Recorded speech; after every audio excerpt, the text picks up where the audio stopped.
Kemiskinan hidupmu itu sudah didesain. Gak percaya? Sini, saya buktikan secara detail. Tapi sebelumnya silahkan follow, like, dan favoritkan agar gampang diputar ulang. Oke, baik, saya mulai. Rata-rata kita tamat kuliah di umur 22 tahun dan pensiun di umur 60 tahun. Berarti kita bekerja hanyalah 38 tahun.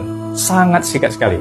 Hanya 38 tahun waktu kita untuk mencari uang. Kalau kita teliti lagi, 38 tahun itu ada sekitar 14.000 hari. Setelah dipotong hari raya, ulang tahun, menikah, pulang kampung, menjaga anak, dan sakit, maka yang tersisa hanyalah sekitar 10.000 hari efektif untuk bekerja dan menghasilkan uang. Kita berbicara, kebanyakan masyarakat Indonesia ini masih gajinya di bawah UMR. Kita anggap saja gajinya itu per harinya 100.000. Maka bila dikali 10.000 hari, seumur hidup hanya bisa mengumpulkan 1 miliar. Tanpa makan, tanpa minum, dan kebutuhan lainnya. Dan kaum menengah yang gajinya sedikit lebih tinggi, katakanlah 200.000 seharinya, maka seumur hidupnya bisa menghasilkan 2 miliar. Itu pun kalau dia tidak menggunakan untuk kebutuhan makan dan lainnya. Jadi sebenarnya memang sudah didesain, gaji itu nggak akan pernah cukup untuk dipakai. Mengapa demikian? Karena dunia ini nggak butuh banyak orang kaya.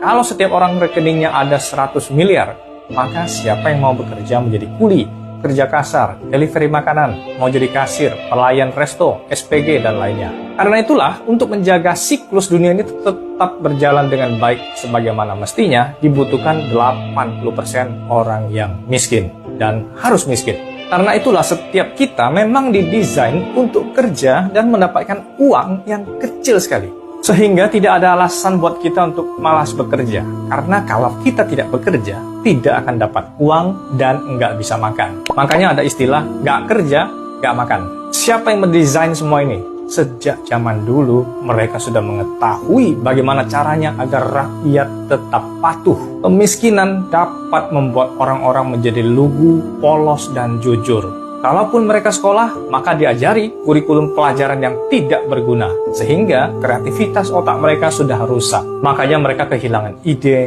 dan kemampuan berpikir. Serta kemampuan menganalisa mana yang benar, mana yang salah. Akhirnya gampang dimanfaatkan oleh para penguasa. Tanpa disadari, setiap hari kita bekerja keras. Dari pagi-pagi buta sudah berangkat ke tempat kerja. Sampai malam baru bisa pulang. Dan sudah lelah sekali. Lalu tidur dan tidak ada waktu untuk berpikir atau menikmati hidupnya lagi. Begitulah seterusnya sampai pensiun. Lalu bagaimana caranya kita bisa keluar dari cengkraman kemiskinan dan kebodohan ini?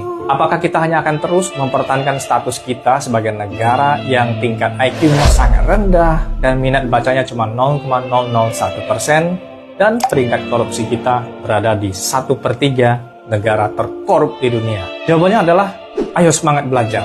Gunakan kecanggihan teknologi, medsos, dan internet sekarang ini untuk banyak mempelajari pengetahuan, skill, dan wisdom.